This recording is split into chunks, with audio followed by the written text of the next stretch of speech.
तहरीक इंसाफ ने फैसला किया है कि वो ज़िमनी इंतखाबात में हिस्सा नहीं लेगी। आपके ख्याल में ये कोई दुरुस्त हिकमत अमली है कि मैदान को खाली छोड़ दिया जाए, या फिर आपको भी उन्हीं की तरह लगता है कि अदालतों से रिलीफ मिलना नहीं है, नाअहलियाँ हो चुकी हैं, इसलिए बेहतर यही है कि बाइकआउट हो जाए? मेरे ख्याल में कोई सियासी पर्पज इससे सर्व नहीं होगा बॉयकॉट से, क्योंकि आप तकरीबन 85-90 सीट्स के ऊपर बैठे हुए हैं।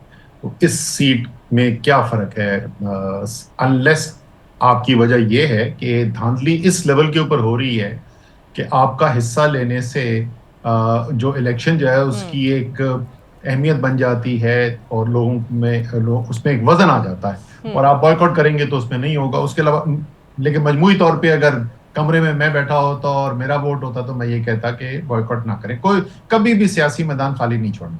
बिल्कुल ठीक। और ये जो एहतजाज हुआ है सर 5 अगस्त को, आप इसे कामयाब तस्वुर करते हैं, नाकाम करते हैं? क्योंकि उसके फौरी बाद 14 अगस्त को दोबारा ऐलान कर दिया जाता है और बज़ाहिर ऐसा लगता है कि बेचारे कारकुनों पर बोझ डाला जा रहा है कि एक एहतजाज कामयाब होता नहीं है और दूसरी लाइन उन्हें फिर दे दी जाती है।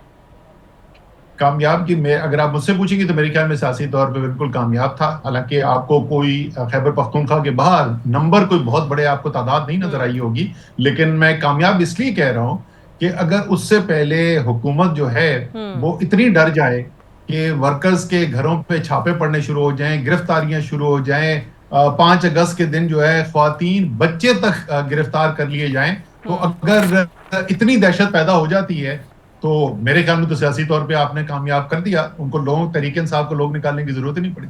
बिल्कुल सही। और आप समझते हैं कि तहरीक इंसाफ एक तरफ सख्तियों का अगर एतराफ़ करती है तो दूसरी जानब ये कहती है कि हमें मुज़ाकरात भी करने चाहिए, जिस तरह बैरिस्टर गौहर 1-2 दिन पहले फरमा रहे थे कि रियासत को इस पर गौर करना चाहिए।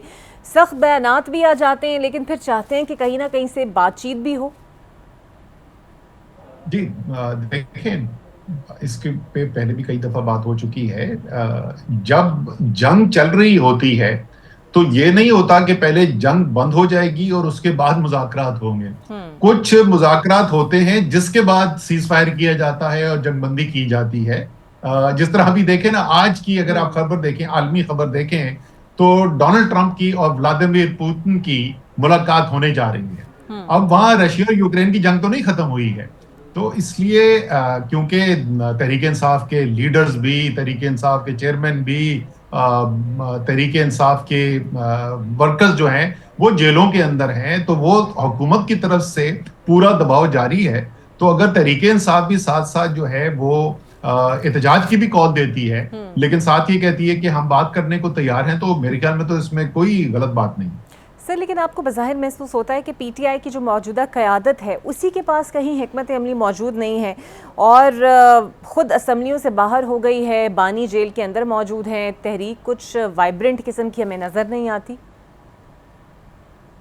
ये आसान है। इस वक्त सबसे आसान काम जो है वो तहरीक इंसाफ की मौजूदा क़यादत जो है उसके ऊपर तनकीद करना है। जाहिर है ये शुरू से मैं कह रहा हूं कि मेयार जो है जिसके ऊपर परखा जाएगा, अगर इमरान खान जेल से बाहर आएंगे तो क़यादत जो है, मौजूदा क़यादत जो है उसको कामयाब समझा जाएगा, और अगर इमरान खान जेल से बाहर नहीं आएंगे तो उनको नाकाम समझा जाएगा। तो एक बहुत ही मुश्किल उनके लिए स्टैंडर्ड सेट कर दिया गया है। क्या वो इस तरीके से अपनी जिम्मेदारी निभा रहे हैं जो लगता है बेहतरीन है?